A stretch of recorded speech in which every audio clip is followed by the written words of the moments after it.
Hello दोस्तों, स्वागत है आपका प्रियंका लर्निंग क्लासेज में। 66वीं बीपीएससी बिहार एसएससी बिहार दरोगा अन एग्जाम को ध्यान में रखते हुए घटना चक्र की सीरीज चलाई जा रही है। इसके अंतर्गत हम लोग भारतीय राज्य व्यवस्था एवं शासन के क्वेश्चन को देखते हैं ताकि एग्जाम में आपका कोई क्वेश्चन न छूटे। तो चलिए हम लोग देखते हैं इससे रिलेटेड क्वेश्चन को। आज का टॉपिक है संविधान संशोधन। काफ़ी इंपॉर्टेंट टॉपिक है, यहाँ से एग्जाम में क्वेश्चन आता है, तो इसे हम लोग ध्यान से देखते हैं।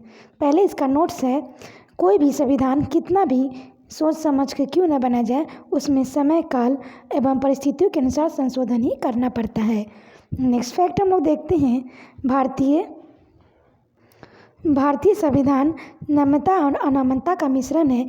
इसमें संशोधन का प्रावधान किया गया है। भारतीय संविधान के भाग 20 के अंतर्गत अनुच्छेद 368 में संसद को संविधान संशोधन की शक्ति प्राप्त की गई है। भारतीय संविधान में 3 प्रकार की संशोधन किया जा सकता है। पहला साधारण बहुमत द्वारा, दूसरा विशेष बहुमत द्वारा, तीसरा विशेष बहुमत तथा राज्यों के अनुमोदन से।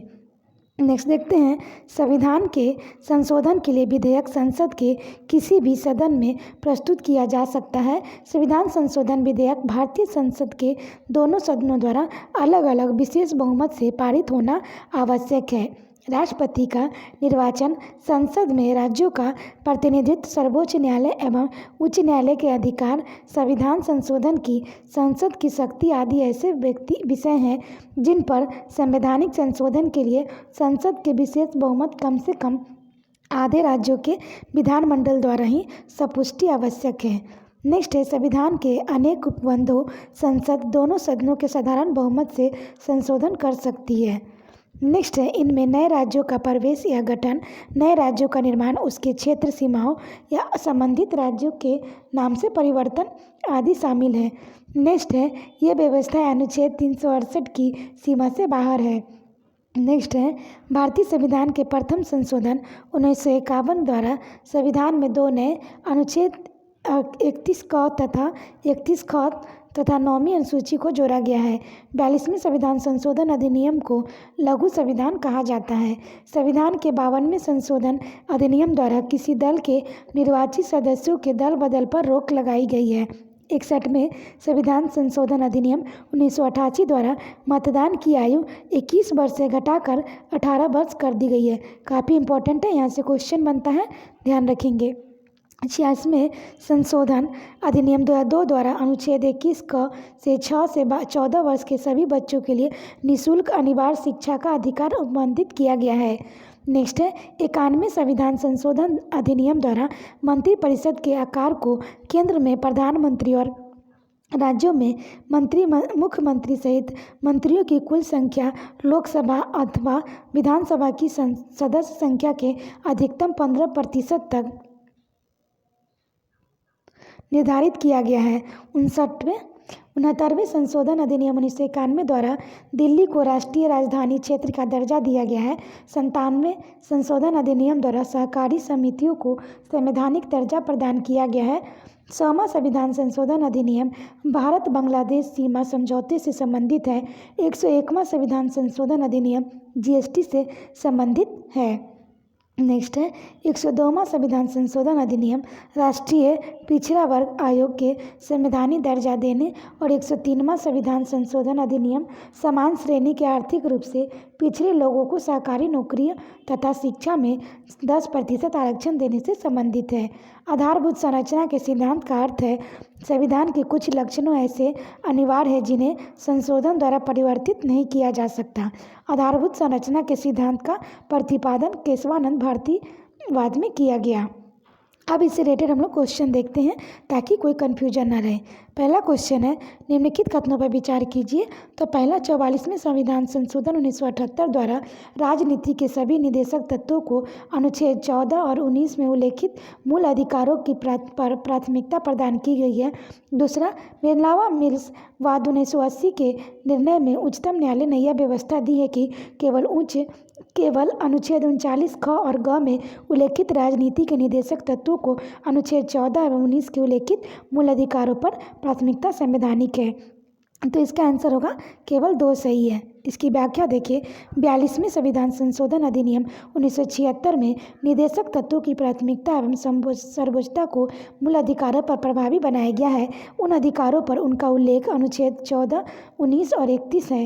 हालांकि इस विस्तार को उच्चतम न्यायालय द्वारा मिर्नावा मिल्स मामले 1980 में असंवैधानिक एवं अवैध घोषित कर दिया गया, लेकिन अनुच्छेद 14 और अनुच्छेद 19 द्वारा स्थापित मूल अधिकारों को 39 ख और ग में बताए गए निदेशक तत्व का अधीनस्थ माना गया। अनुच्छेद 31 संपत्ति का अधिकार 44वें संशोधन अधिनियम 1978 द्वारा समाप्त कर दिया गया। नेक्स्ट क्वेश्चन है, संविधान संशोधन करने के विधेयक को वीटो करने की राष्ट्रपति की सख्ती सहमति देनी होगी। शब्द में संस्थापन करके किस संशोधन द्वारा छीन ली गई है? तो 24वां संशोधन। इसकी व्याख्या है, 24वां संशोधन अधिनियम 1971 द्वारा अनुच्छेद 368 के खंड 2 में संशोधन करके संविधान संशोधन करके विधेयक को वीटो करने की शक्ति छीन लिया गया है। अनुच्छेद 368(2) के अनुसार इस संविधान के संशोधन का आरंभ संसद के किसी सदन में इस प्रयोजन के लिए विधेयक पुनर्स्थापित करके किया जा सकेगा और यह विधेयक प्रत्येक सदन में उस सदन की कुल सदस्य संख्या के बहुमत द्वारा तथा सदन के उपस्थित तथा मत देने वाले सदस्यों के कम से कम 2/3 बहुमत द्वारा पारित किया जाता है। तब राष्ट्रपति के समक्ष प्रस्तुत किया जाएगा, जो विधेयक को अपनी अनुमति देगा। तब संविधान उस विधेयक के निबंधों के अनुसार संशोधित हो जाएगा।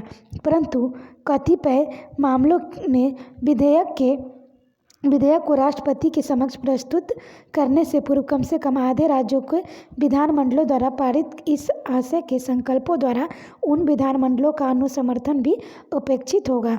नेक्स्ट है, निम्न विधेयकों में से किस एक का भारतीय संसद के दोनों सदनों द्वारा अलग अलग विशेष बहुमत पारित होना आवश्यक है? संविधान संशोधन विधेयक।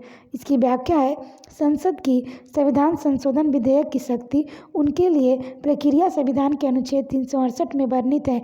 अनुच्छेद 368 के अनुसार संविधान संशोधन विधेयक का भारतीय संसद के दोनों सदनों द्वारा अलग अलग विशेष बहुमत से पारित होना आवश्यक है, अर्थात कुल सदस्यों के आधे से अधिक और उपस्थित एवं मतदान करने वाले सदस्यों के 2/3 बहुमत से इसका पारित होना आवश्यक है। नेक्स्ट है, भारतीय संविधान के किस अनुच्छेद के प्रावधानों के अंतर्गत संशोधन किया जा सकता है? तो अनुच्छेद 368। नेक्स्ट क्वेश्चन देखते हैं, भारत के संविधान के किस अनुच्छेद में उनके संशोधन की प्रक्रिया दी गई है? तो जगह 368। नेक्स्ट है, संविधान में संशोधन की पहल की जा सकती है संसद के किसी एक सदन में। इसकी व्याख्या है, भारत के संविधान में संशोधन की प्रक्रिया को संसद के किसी भी एक सदन में आरंभ किया जा सकता है। इसका उल्लेख संविधान के अनुच्छेद 368(2) में किया गया, किंतु संशोधन की प्रक्रिया के लिए दोनों सदनों को सदस्यों के बहुमत को आवश्यकता होती है। मतदान की दशा में प्रत्येक सदन में उपस्थित सदस्यों की संख्या को 2/3 द्वारा संशोधन प्रस्ताव की स्वीकृति अनिवार्य होती है। भारत के संविधान में संशोधन की प्रक्रिया को दक्षिण अफ्रीका के संविधान से लिया गया है। नेक्स्ट है, भारत के संविधान के अनुच्छेद 368(2) के उपबंधों के तहत यदि कोई विधेयक भारत की संसद द्वारा पारित होने के पश्चात राजस्थान विधानसभा के पास संकल्प द्वारा अनुसमर्थ के लिए किया जाता है तो इसका हो जाएगा विधानसभा संकल्प पारित कर सकती है, विधानसभा संकल्प अस्वीकार कर सकती है। ऐसे संकल्प में कोई संशोधन पारित नहीं किया जा सकता है। इसका व्याख्या देखें, भारत के संविधान के अनुच्छेद 368(2) के उपबंधों के तहत संविधान संशोधन विधेयक के भारत की संसद द्वारा पारित होने के पश्चात यह आवश्यक है कि कम से कम आधे राज्य विधानमंडलों द्वारा उस विधेयक को पारित किया जाए। आधे राज्य विधेयक को अपनी संस्तुति देते हैं तो औपचारिक पूरी हो जाती है। राजस्थान विधान समिति कोई भी विधानसभा संकल्प को पारित कर सकती है तथा स्वीकार कर सकती है। ऐसे संकल्प कोई संशोधन प्रस्तावित नहीं किया जा सकता है। नेक्स्ट क्वेश्चन है, भारतीय संविधान में संशोधन के लिए विधेयक लाया जा सकता है तो या तो लोकसभा में या तो राज्यसभा में। इसकी व्याख्या है, अनुच्छेद 368(2) के तहत संविधान के संशोधन हेतु विधेयक संसद दोनों सदनों में से किसी एक लोकसभा राज्यसभा में प्रस्तुत किया जा सकता है। नेक्स्ट है, निम्नलिखित कथनों पर विचार कीजिए। भारतीय संविधान में कोई संशोधन लाने का उपक्रमण किया जा सकता है तो इसका आंसर होगा पहला और दूसरा लोकसभा द्वारा, राज्यसभा द्वारा। इसकी व्याख्या है, भारत संविधान में कोई संशोधन लाने का उपक्रम लोकसभा द्वारा या राज्यसभा द्वारा किया जा सकता है, अर्थात संसद के किसी भी सदन में लाया जा सकता है। नेक्स्ट है, भारतीय संविधान के अनुसार निम्न विषयों पर संवैधानिक संशोधन के लिए कम से कम आधे राज्यों के विधानमंडल द्वारा समष्टि आवश्यक है। तो इसका आंसर होगा संविधान के संघीय प्रावधान, सर्वोच्च न्यायालय के अधिकार, संविधान संशोधन की प्रक्रिया। नेक्स्ट हम लोग देखते हैं इसकी व्याख्या। भारतीय संविधान नम्र एवं परिवर्तनशील है। इसकी आवश्यकता अनुसार संविधान के अनुच्छेद 368 में दी गई प्रक्रिया के अनुसार संशोधन किया जा सकता है। भारतीय संविधान में 3 प्रकार के संशोधन किया जा सकता है। पहला, साधारण बहुमत द्वारा। संविधान में कुछ ऐसे अनुच्छेद हैं जिन्हें संसद साधारण बहुमत से संशोधित कर सकती है। इस प्रकार के संशोधन को संविधान संशोधन नहीं माना जाता। यथा राज्यों के नामों, सीमाओं के परिवर्तन करने अथवा नए राज्यों का निर्माण करने, राज्यों में भी विधान परिषदों के गठित करने या समाप्त करने, राष्ट्रपति, राज्यपालों, उच्चतम न्यायालय एवं उच्च न्यायालय के न्यायाधीशों के वेतनों में वृद्धि या कमी करने वाले संशोधन साधारण बहुमत से किए जाते हैं। नेक्स्ट है, विशेष बहुमत द्वारा। संसद के विशेष बहुमत संसद की कुल सदस्य संख्या के 50% अथवा मतदान करने वाले सदस्यों के 2/3 से कम न हो द्वारा किए जाने वाले संवैधानिक परिवर्तन का संविधान संशोधन कहा जाता है। नेक्स्ट है, विशेष बहुमत तथा राज्यों के अनुमोदन से। संविधान के कुछ अनुच्छेद ऐसे हैं जिनमें संशोधन करने के लिए संसद के विशेष बहुमत के साथ आधे से अधिक राज्यों की विधानसभाओं का अनुमोदन प्राप्त करना आवश्यक है। यथा राष्ट्रपति का निर्वाचन की प्रक्रिया, संघ तथा राज्यों की कार्यपालिका शक्ति का विस्तार, उच्चतम न्यायालय तथा उच्च न्यायालय का गठन, क्षेत्राधिकार, संसद में राज्यों का प्रतिनिधित्व। संविधान संशोधन प्रक्रिया 7वीं सूची में वर्णित सूचियों से प्रविष्टि है। नेक्स्ट है, निम्नलिखित में से कौन कौन से विषय हैं जिन पर कौन कौन से कम आधे राज्यों में विधानमंडलों के अनुसमर्थन से ही संवैधानिक संशोधन संभव है। तो इसका आंसर हम लोग देखते हैं, राष्ट्रपति का निर्वाचन, संसद के राज्यों का प्रतिनिधित्व, 7वीं अनुसूची की कोई भी सूची। नेक्स्ट क्वेश्चन है, निम्नलिखित कथनों पर विचार कीजिए। पहला, भारत के संविधान के संशोधन केवल लोकसभा में एक विधेयक के पुनर्स्थापना द्वारा ही प्रारंभ किया जा सकता है। दूसरा, यदि ऐसा संशोधन संविधान के संघीय चरित्र में परिवर्तन की मांग करता है तो संशोधन का अनुबंध भारत के सभी राज्यों के विधानमंडल द्वारा किया जाना भी आवश्यक है। तो इसका आंसर न तो पहला होगा न तो दूसरा। इसकी व्याख्या देखिए, संविधान के अनुच्छेद 368(2) के अनुसार संविधान संशोधन विधेयक संसद के किसी सदन के पुनर्स्थापित किया जा सकता है। कथन एक गलत है। संघीय चरित्र में परिवर्तन से संबंधित संशोधन कम से कम आधे राज्यों के विधानमंडलों द्वारा अनुसमर्थित होना चाहिए, न कि सभी राज्य के विधानमंडलों द्वारा, अनुच्छेद 368(2) के तहत। नेक्स्ट है, संविधान संशोधन के संबंधित निम्नलिखित पर विचार कीजिए। तो पहला है, अनुच्छेद 368 में संविधान संशोधन की 2 विधियों का उल्लेख है। दूसरा, संविधान संशोधन विधेयक केवल लोकसभा में ही प्रारंभ किया जा सकता है। तीसरा, संविधान संशोधन विधेयक पर संसद के दोनों सदनों के बीच विवाद की दशा में दोनों सदनों की संयुक्त बैठक आयोजित की जा सकती है। चौथा, राष्ट्रपति संविधान संशोधन विधेयक पर निषेधाधिकार का प्रयोग नहीं कर सकता। तो इसका आंसर होगा पहला और चौथा। इसकी व्याख्या देखिए, संविधान के अनुच्छेद 368(2) के अनुसार संविधान की 2 विधियाँ की गई है। पहला, कुल सदस्यों की बहुमत द्वारा उपस्थित या मत देने वाले सदस्यों की कम से कम 2/3 बहुमत द्वारा। दूसरा, इस प्रकार पारित संशोधन कम से कम आधे राज्य विधानमंडलों के अनुसमर्थन द्वारा। संविधान संशोधन विधेयक संसद के किसी भी सदन में प्रारंभ किया जा सकता है। दोनों सदनों में विवाद की स्थिति में संयुक्त बैठक का प्रावधान संविधान संशोधन विधेयक के संबंध में नहीं है। साथ ही संविधान संशोधन विधेयक राष्ट्रपति द्वारा अनुमानित होगा, उसे निषेधाधिकार प्राप्त नहीं है। नेक्स्ट क्वेश्चन देखते हैं, संवैधानिक संशोधन प्रक्रिया के संदर्भ में कौन सा सुमेलित नहीं है। तो इसका आंसर हम लोग देखते हैं। तो इसका आंसर होगा डी, यानी कि चौथा, पाँचवा और छठा। चौथा, राष्ट्रपति की योग्यता, राष्ट्रपति की पद की शर्तें और राष्ट्रपति का कार्यकाल। इसकी व्याख्या देखिए। राष्ट्रपति की योग्यता, राष्ट्रपति के पद और शर्तें, राष्ट्रपति के कार्यकाल जैसे विषय संवैधानिक संशोधन की प्रक्रिया के अंतर्गत नहीं आते। इनमें कोई भी परिवर्तन संसदीय अधिनियम के द्वारा किया जा सकता है। नेक्स्ट है, भारतीय संविधान के किस प्रथम संशोधन का विधेयक लाया गया? तो 1951। इसकी व्याख्या है।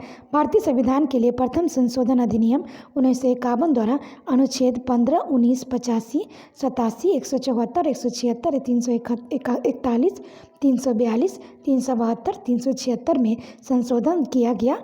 दो नए अनुच्छेद 31 क और 31 क तथा 9वीं अनुसूची को संविधान में जोड़ा गया। नेक्स्ट है, उस स्थिति में जबकि लोकसभा द्वारा पारित किसी संविधान संशोधन विधेयक को उच्च सदन में अस्वीकार कर दिया गया, तब इसका आंसर होगा विधेयक अंतिम रूप से समाप्त हो जाता है। इसकी व्याख्या है। संविधान संशोधन विधेयक संसद के दोनों सदनों द्वारा अलग अलग विशेष बहुमत से स्वीकृत किया जाना आवश्यक है। दोनों सदनों में असहमति की स्थिति में विधेयक अंतिम रूप से समाप्त हो जाएगा, क्योंकि संविधान संशोधन के प्रस्ताव पर विचार करने के लिए संसद के दोनों सदनों की संयुक्त बैठक की संविधान में कोई व्यवस्था नहीं है। नेक्स्ट है, संविधान का प्रथम संशोधन जो वर्ष 1951 में पारित हुआ, उनमें से किससे संबंधित? तो इसका आंसर होगा कुछ राज्यों के लिए कृषि एवं कृषि भूमि संबंधी सुधारों के संरक्षण से। इसकी व्याख्या है। भारतीय संविधान के प्रथम संशोधन 1951 द्वारा संशोधन में दो नए अनुच्छेद 31 क तथा 9वीं अनुसूची को शामिल किया गया, ताकि कुछ राज्यों में कृषि एवं कृषि भूमि संबंधी सुधारों के संरक्षण हेतु बनाए गए भूमि सुधार कानूनों को चुनौती न दिया जा सके। नेक्स्ट है, भारतीय संविधान में 9वीं अनुसूची परिवर्तित हुई है, तो प्रथम संशोधन द्वारा। नेक्स्ट है, भारत के उच्चतम न्यायालय के न्यायाधीश की आयु ऐसे प्राधिकारी द्वारा ऐसी रीति से अववर्धित की जाएगी जिसकी संसद विधि द्वारा उपबंध करे अंतर स्थापित किया गया 15वें संविधान संशोधन द्वारा। इसकी व्याख्या है। 15वें संविधान संशोधन 1963 के द्वारा अनुच्छेद 124(2)(a) के तहत भारत के उच्चतम न्यायालय के न्यायाधीश की आयु ऐसे प्राधिकारी द्वारा और ऐसी रीति से अवधारित की जाएगा जिसका संसद विधि द्वारा उपबंध करे तो अंतर स्थापित किया गया। नेक्स्ट हम लोग देखते हैं, संविधान का 93वां संशोधन विधेयक संबंधित है, तो इसका आंसर होगा 6 वर्ष से 14 वर्ष की आयु के बीच के बच्चों के निःशुल्क अनिवार्य शिक्षा से। इसकी व्याख्या है। संविधान के 93वां संशोधन विधेयक 6 से 14 वर्ष के बीच आयु के बच्चों को निःशुल्क अनिवार्य शिक्षा से प्रावधान के लिए संसद में पेश किया गया था, जो कि अधिनियमित होने के बाद 86वें संविधान संशोधन अधिनियम 2002 के रूप में जाना जाता है। इसमें मूल अधिकारों के तहत अनुच्छेद 21 का सृजन किया गया है तथा राजनीति के निदेशक तत्वों के तहत अनुच्छेद 45 को पुनः परिवर्तित किया गया है और मूल कर्तव्यों में एक नया खंड 51 क जोड़ा गया है। यह संशोधन विधेयक 86वें संविधान संशोधन अधिनियम 2002 में के रूप में अधिनियमित हुआ है। नेक्स्ट है, 86वें संशोधन द्वारा प्रस्तावित शिक्षा का अधिकार किस वर्ष लागू किया गया है? तो इसका आंसर होगा 2010। इसकी व्याख्या है। 86वें संविधान संशोधन द्वारा प्रस्तावित शिक्षा का अधिकार 1 अप्रैल 2010 से लागू किया गया। इस संविधान संशोधन द्वारा भारतीय संविधान के अनुच्छेद 21 में 21 का जोड़कर 6 से 14 आयु के सभी बच्चों के लिए निःशुल्क एवं अनिवार्य शिक्षा का अधिकार का प्रावधान किया गया। इस अधिनियम को 12 दिसंबर 2002 को राष्ट्रपति की अनुमति मिली और इस दिन केंद्र सरकार के गजट के अधिसूचित किया गया, लेकिन इसमें प्रस्तावित शिक्षा के अधिकार को वर्ष 2009 में एक अधिनियम बनाकर 1 अप्रैल 2010 से लागू किया गया। नेक्स्ट है, संविधान के किस संशोधन के अंतर्गत अन्य पिछड़ा वर्ग को शिक्षण संस्थाओं में प्रवेश हेतु 27% का आरक्षण दिया गया है? तो 93। इसकी व्याख्या है। संविधान के 93वें संशोधन अधिनियम 2005 के अंतर्गत अन्य पिछड़ा वर्ग को शिक्षण संस्थानों के प्रवेश हेतु 27% का आरक्षण दिया गया है।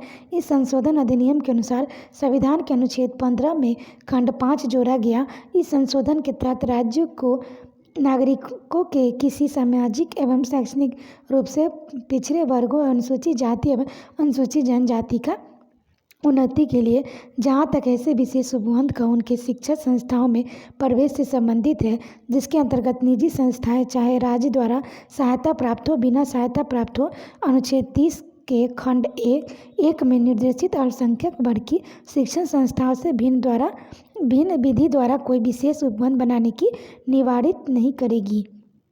नेक्स्ट है सुमेलित करना है, तो इसका आंसर हम लोग देखते हैं 69वां संविधान संशोधन दिल्ली को राष्ट्रीय राजधानी का दर्जा, 75वां संविधान संशोधन राज्य स्तरीय किराया अधिकारियों की स्थापना, 80वां संविधान संशोधन 10वें वित्त आयोग के सिफारिश को स्वीकारना, 83वां संविधान संशोधन अरुणाचल प्रदेश में पंचायत की अनुसूचित जातियों हेतु कोई आरक्षण नहीं, क्योंकि वहाँ इसकी प्रभावकारी संख्या नहीं है। यहाँ का समाज आदिवासी समाज है। नेक्स्ट हम लोग देखते हैं सुमेलित करना है, तो न्यायिक पुनरीक्षण शक्ति का परिनियम 38वां संशोधन 1975। नेक्स्ट है संपत्ति के अधिकार को मौलिक अधिकारों का हटाया जाना, 44वां संशोधन 1978। मताधिकार की आयु 21 वर्ष से 18 वर्ष घटाया जाना, 61वां संविधान संशोधन 1988। उद्देशिका के पंथ निरपेक्ष शब्द का जोड़ा जाना, 42वां संविधान संशोधन 1976। नेक्स्ट है निम्नलिखित कथनों पर विचार कीजिए। पहला है भारत के संविधान के 44वें संशोधन द्वारा लाए गए अनुच्छेद ने प्रधानमंत्री के निर्वाचन को न्यायिक पुनर्विलोकन के पड़े पर कर दिया है।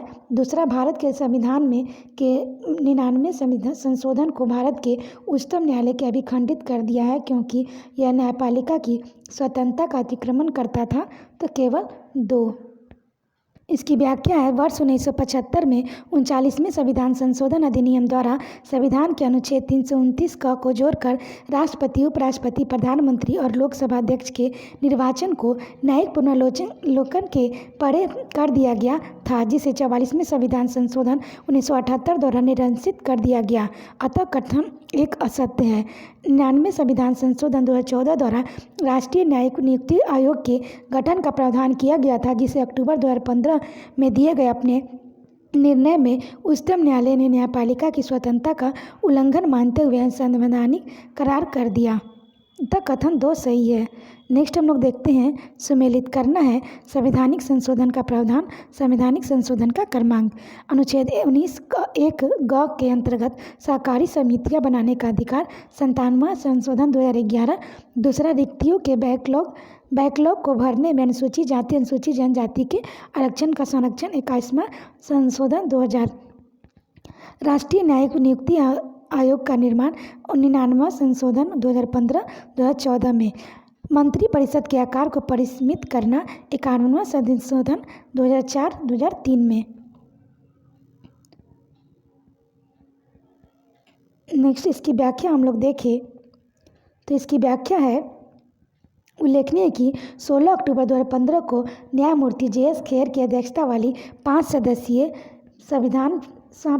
संविधान पीठ ने 4:1 के बहुमत से राष्ट्रीय न्यायिक नियुक्ति आयोग NJSC अधिनियम 99वें संविधान संशोधन को रद्द कर दिया है, साथ ही कॉलेजियम प्रणाली को पुनः बहाल कर दिया है। उल्लेखनीय है कि 57वां संविधान संशोधन अधिनियम 2011 को 12 जनवरी 2012 को राष्ट्रपति की सहमति प्रदान की गई थी। नेक्स्ट है निम्नलिखित में भारतीय संविधान के किस संशोधन द्वारा अनुच्छेद 19(1) में सहकारी समितियां का शब्द जोड़ा गया? तो 57वां संशोधन 2011। नेक्स्ट है निम्न संविधान संशोधन में से किस एक के अंतर्गत दिल्ली नेशनल कैपिटल का क्षेत्र बना? तो 69वां संशोधन।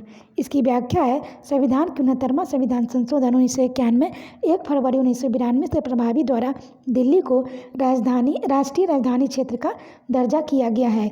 नेक्स्ट है भारत के संविधान का निम्नलिखित में से कौन सा एक संशोधन संघ शासित प्रदेश दिल्ली को दिल्ली राष्ट्रीय राजधानी क्षेत्र में संपरिवर्तित करता है? तो 69वां संशोधन। नेक्स्ट है विधानसभा के किसी दल के निर्वाचित सदस्यों के दल बदल पर निम्नलिखित में से किससे प्रतिबंध लगाया है? तो संविधान का 52वां संशोधन कानून। इसकी व्याख्या देखिए संविधान के 52वां संशोधन 1985 के माध्यम से निर्वाचित सदस्यों को दल बदल पर रोक लगाई गई। इसमें 51वें संविधान संशोधन अधिनियम 2003 द्वारा परिवर्तित भी किया गया है। नेक्स्ट है निम्नलिखित संविधान संशोधन में किस एक के द्वारा पहली बार संविधान में दल बदल विरोधी प्रावधान किया गया? तो 52वां संशोधन। नेक्स्ट है संविधान का 52वां संशोधन संबंधित है तो दल बदल से।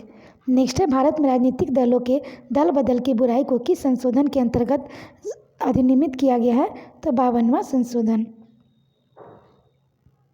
नेक्स्ट क्वेश्चन है भारत में राजनीतिक दलों के दल बदल की बुराई को किस संशोधन के अंतर्गत अधिनियमित किया गया है तो 52वें संशोधन। इसकी व्याख्या है भारत में राजनीतिक दलों से दल बदल की बुराई को 52वें संविधान संशोधन 1985 के तहत 10वीं अनुसूची के अंतर्गत अधिनियमित किया गया है। इसमें किसी दल में एक साथ पूर्ण दल बदल, एक साथ लघु दल बदल, दल प्राधिकृतिक व्यक्ति के निर्देश के विरुद्ध मतदान करने संबंधी प्रावधान है। इसके तहत भारत में पहली बार राजनीतिक दलों के संवैधानिक मान्यता प्रदान की गई। नेक्स्ट है भारतीय संविधान के प्राकृतिक हिंदी पाठ्यक्रम को निम्नलिखित संविधान संशोधन में किसके द्वारा प्रकाशित करने के अधिकृत किया गया तो 58वां संशोधन 1987। इसकी व्याख्या है भारतीय संविधान के प्राधिकृत हिंदी पाठ को 58वां संशोधन अधिनियम 1987 द्वारा प्रकाशित करने के लिए अधिकृत किया गया। इस अधिनियम द्वारा संविधान के 22 भाग में संक्षिप्त नाम है प्रारंभ के बाद हिंदी में प्राकृतिक पाठ को जोड़ा गया। अनुच्छेद 394 क को शामिल किया गया। नेक्स्ट हम लोग देखते हैं निम्न में से कौन एक मतदाता आयु घटाने में के संबंधित संविधान संशोधन है तो 61वां संशोधन। 61वां संविधान संशोधन अधिनियम 1988 द्वारा मताधिकार के आयु को 21 वर्ष से घटाकर 18 वर्ष कर गया जो कि 18 मार्च 1989 से प्रभावी हुआ। नेक्स्ट है कि संविधान संशोधन अधिनियम के अंतर्गत मतदाता की उम्र 21 से घटाकर 18 कर दी गई तो 61वां। नेक्स्ट है भारतीय संविधान के 69वां संशोधन संबंधित है तो लोकसभा तथा राज्य विधानसभाओं के अनुसूचित जातियों तथा अनुसूचित जनजातियों के आरक्षण से। इसकी व्याख्या है 89 संविधान संशोधन 1999 द्वारा लोकसभा राज्य विधानसभाओं के अनुसूचित जातियों, अनुसूचित जनजातियों तथा एंग्लो इंडियंस के लिए आरक्षण की अवधि को 10 वर्षों के लिए बढ़ाया गया था, जिसमें 95 संविधान संशोधन 2009 द्वारा पुनः 10 वर्षों के लिए बढ़ा दिया गया था। संविधान 104वां संशोधन अधिनियम 2019 के तहत लोकसभा राज्यों की विधानसभाओं में अनुसूचित जाति जनजाति के आरक्षण को पुनः 10 वर्षों के लिए बढ़ाने और एंग्लो इंडियंस के लिए आरक्षण को समाप्त करने का प्रस्ताव है। नेक्स्ट है अनुसूचित जाति और अनुसूचित जनजातियों के लिए लोकसभा तथा राज्य विधानसभाओं में सीटों के आरक्षण का प्रावधान किस संविधान संशोधन में किया गया है तो 79 में किया गया है। नेक्स्ट क्वेश्चन है अनुसूचित जाति और अनुसूचित जनजाति के संयुक्त राष्ट्रीय आयोग को किस संशोधन के अंतर्गत 2 अलग निकायों में बांटा गया है तो 79वें संशोधन। इसकी व्याख्या है 89वें संशोधन 2003 द्वारा अनुसूचित जाति अनुसूचित जनजाति के संयुक्त आयोग को 2 अलग अलग निकायों में बांटा गया है।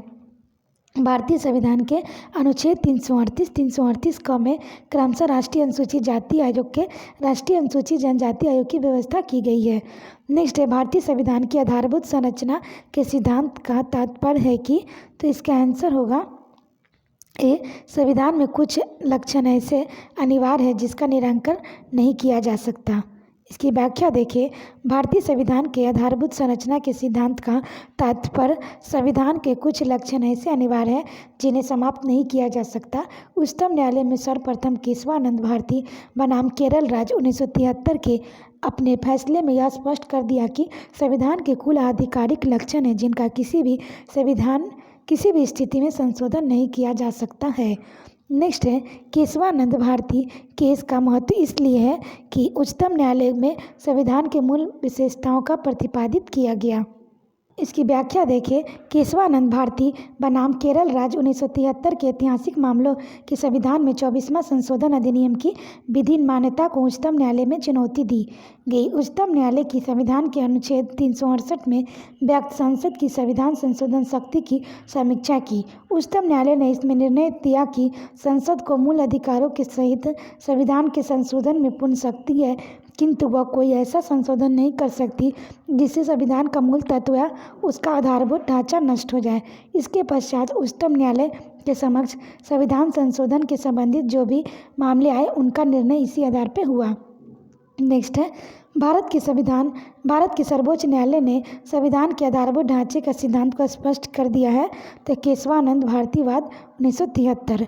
नेक्स्ट है भारत में नागरिकों के मौलिक अधिकारों में संशोधन कौन कर सकता है तो संसद। नेक्स्ट है, निम्नलिखित किस राज्य में सर्वोच्च न्यायालय ने पहली बार संसद की संविधान संशोधन शक्ति सीमित किया है? तो गोलकनाथ बनाम पंजाब राज्य। इसकी व्याख्या है, सर्वप्रथम गोलकनाथ बनाम पंजाब राज्य मामले 1967 में सर्वोच्च न्यायालय ने संसद की संविधान संशोधन शक्ति पर सीमाएं आरोपित की थी।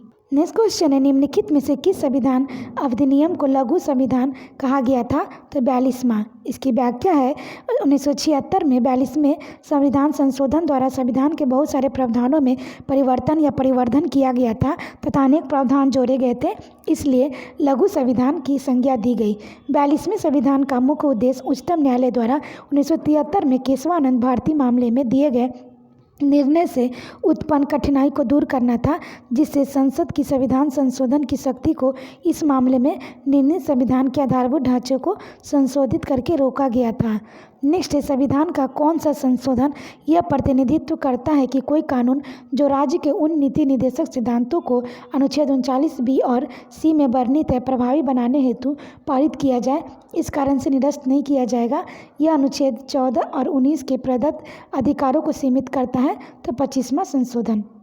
इसकी व्याख्या है, संविधान में 25वां संशोधन 1971 द्वारा अनुच्छेद 31 ग के तहत यह प्रावधान किया गया है कि अनुच्छेद 39 ख और ग में वर्णित राज्य में नीति निर्देशक तत्वों को प्रभावी बनाने हेतु पारित किया गया कानून इस कानून में निरस्त नहीं किया जाएगा। वह अनुच्छेद 14, 19 और 31 अनुच्छेद 31 और 44 में संशोधन द्वारा निर्देशित प्रदत्त अधिकारों को सीमित करता है। नेक्स्ट है, निम्न में से कौन सा संवैधानिक संशोधन मौलिक कर्तव्यों से संबंधित है? तो 42वां। इसकी व्याख्या है, भारतीय संविधान के मौलिक कर्तव्यों का समावेशन 42वें संवैधानिक संशोधन अधिनियम 1976 द्वारा स्वर्ण सिंह की समिति की सिफारिश पर किया गया। इसका वर्णन भारतीय संविधान के भाग 4 क के अंतर्गत अनुच्छेद 51 क में किया गया। आरंभ में मौलिक कर्तव्यों की संख्या 10 थी, किंतु वर्तमान में इसकी संख्या 11 हो गई। इन्हें मूलतः सोवियत संघ के संविधान से लिया गया है। नेक्स्ट क्वेश्चन हम लोग देखते हैं, संविधान का 58वां संशोधन विधेयक किससे संबंधित है? तो राष्ट्रीय न्यायिक आयोग के गठन। इसकी व्याख्या है, संविधान का 58वां संशोधन विधेयक उच्च न्यायालय के न्यायाधीशों की नियुक्ति और स्थानांतरण के संबंध में प्रक्रिया हेतु प्रस्तुत किया गया था। यह संशोधन राजग सरकार के कार्यकाल में तत्कालिक विधि एवं कानून मंत्री अरुण जेटली द्वारा प्रस्तुत हुआ, जिसे 99वां संविधान संशोधन अधिनियम के नाम से जाना गया था। कालांतर में न्यायपालिका द्वारा इसे निरस्त कर दिया गया। नेक्स्ट है, निम्नलिखित में से कौन सा संविधान संशोधन अधिनियम गुड्स एंड सर्विस टैक्स का प्रावधान करता है? तो 101वां संविधान संशोधन 2016। इसकी व्याख्या है, 101वां संविधान संशोधन अधिनियम 2016 वस्तु एवं सेवा कर goods and service tax GST का प्रावधान करता है। नेक्स्ट है, भारत में 2013 तक कितने संविधान संशोधन का क्रियान्वयन हो चुका है? तो इसकी व्याख्या देखिए, भारत में मई 2013 तक 58 संविधान संशोधन का क्रियान्वयन हो चुका था, जबकि जनवरी 2020 तक भारतीय संविधान में 104 संविधान संशोधन का क्रियान्वयन हो चुका है। नेक्स्ट है, निम्नलिखित संविधान संशोधन अधिनियम में से किस एक में यह प्रावधान है कि केंद्र और किसी राज्य में मंत्रिपरिषद का आकार क्रमशः लोकसभा के सदस्यों की कुल संख्या उस राज्य की विधानसभा के सदस्यों की कुल संख्या के 15% से अधिक नहीं होगा? तो 51वां संशोधन। इसकी व्याख्या है, वर्ष 2003 तक मंत्रिपरिषद में मंत्रियों की संख्या के संबंध में संविधान में कोई उल्लेख नहीं था। यह प्रधानमंत्री मुख्यमंत्री के विवेक पर निर्भर था, किंतु वर्ष 2003 में पारित 51वें संविधान संशोधन अधिनियम द्वारा संविधान के अनुच्छेद 75, अनुच्छेद 174, 164 और 10वें अनुसूची में संशोधन करके केंद्र में प्रधानमंत्री, राज्यों के में मुख्यमंत्री सहित मंत्रियों की कुल संख्या लोकसभा और विधानसभा के सदस्य संख्या के अधिकतम 15% तक निर्धारित की गई है। नेक्स्ट है, संविधान के किस संशोधन द्वारा केंद्रीय मंत्रियों की संख्या लोकसभा के कुल सदस्यों के 15% पर सीमित कर दी गई है? तो 51वां संशोधन। नेक्स्ट है, निम्नलिखित भारतीय संविधान के संशोधनों में से कौन सा संशोधन केंद्रीय मंत्रिमंडल के आकार को सीमित करता है? तो इसका आंसर होगा 51वां। नेक्स्ट है, किस संविधान संशोधन के केंद्रीय मंत्रियों की संख्या लोकसभा कुल सदस्यों की संख्या 15% पर सीमित कर दिया गया है? तो 51वां। नेक्स्ट है, सिक्किम एक नया राज्य बना तो 36वें संशोधन द्वारा। इसकी व्याख्या देखिए। संविधान के 35वें संशोधन 1975 के द्वारा सिक्किम को भारतीय संघ में स्वराज्य का दर्जा प्रदान किया गया। 36वें संविधान संशोधन 1975 द्वारा सिक्किम को भारतीय संघ में 22वें राज्य के रूप में प्रवेश दिया गया। नेक्स्ट देखते हैं, निम्न में से किस एक संवैधानिक संशोधन द्वारा मिजोरम को राज्य का दर्जा दिया गया? तो 53वां। इसकी व्याख्या है, 53वां संविधान संशोधन 1986 द्वारा अनुच्छेद 371 में खंड जी जोड़कर मिजोरम को भारतीय संघ में संघ राज्य का दर्जा प्रदान किया गया। 20 फरवरी 1987 को मिजोरम भारतीय संघ का 23वां राज्य बना। नेक्स्ट है, किस संविधान संशोधन ने शिक्षा का अधिकार प्रदान करने वाला एक नया अनुच्छेद 21 से संविधान जोड़ा गया? तो 86वां संविधान संशोधन।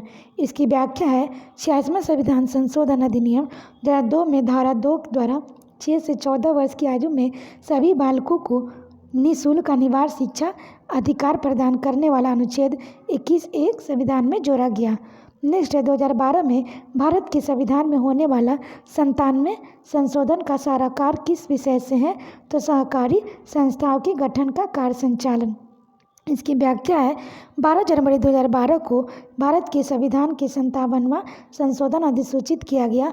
इस संशोधन से सहकारी समितियों को संवैधानिक दर्जा प्रदान किया गया है। इस संविधान संशोधन के द्वारा संविधान के भाग 3 में अनुच्छेद 19(1) खंड सी में सहकारी समितियों का शब्द भाग 4 के अनुच्छेद 43(a) के बाद 43(b) तथा भाग 9(a) के बाद भाग 9(b) अनुच्छेद 243(z)(h) 243(z)(t) जोड़ा गया, जिसके अंतर्गत संवैधानिक संस्थाओं को प्रोत्साहित करना, सहकारी संस्थाओं के व्यावसायिक प्रबंधन, गठन और कार्य संचालन शामिल है। नेक्स्ट, निम्नलिखित संविधान संशोधन को सुमेलित करना है। तो इसका आंसर हो जाएगा 13वां संशोधन नागालैंड, 18वां संशोधन राज्य को पुनर्परिभाषित किया गया, 39वां संशोधन राष्ट्रपति, उपराष्ट्रपति, स्पीकर और प्रधानमंत्री के चुनाव को चुनौती नहीं दी जा सकती, 52वां संशोधन दल बदल अधिनियम। आशा करते हैं आपको ये वीडियो पसंद आया होगा। वीडियो पसंद आए तो इसे लाइक करें, शेयर करें, साथ ही चैनल को सब्सक्राइब करें। तो आज के लिए इतना ही दोस्तों, फिर मिलते हैं नेक्स्ट टॉपिक के साथ। Thank you.